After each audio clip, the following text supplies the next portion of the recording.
Rosa est restauratrice, sa terrasse, elle l'a faite de ses mains. Solide et démontable rapidement, Rosa pensait être en règle, mais le toit de la terrasse pose problème. Oui, c'est ça, une lettre ce matin qui me disait que j'avais jusque le 9 juin pour en fait démonter toute la partie, le toit en fait de ma terrasse. Et je ne comprends pas parce que moi personnellement j'ai eu une personne qui était responsable du service Oreca de Saint-Gilles qui m'a confirmé au téléphone que j'avais le droit de construire un abri.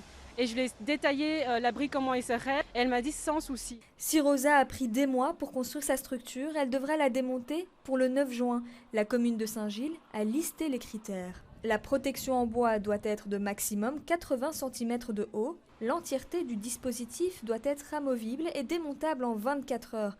Pas de toiture, seulement des tonnelles et des parasols. On a mis des parasols, on a mis 3-4 parasols, mais ce n'était pas du tout la solution parce que quand il y avait du vent ou quand il pleuvait, pour nous travailler dans des conditions, même pour les clients assis à table, c'était vraiment pas possible. Et ici, on a fait quelque chose de très propre.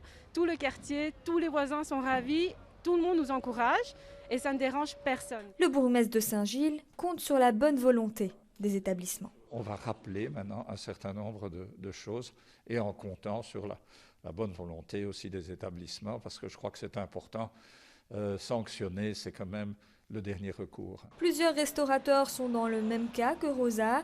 Si le bourgmestre espère une solidarité, les restaurateurs, quant à eux, espèrent une autre solution.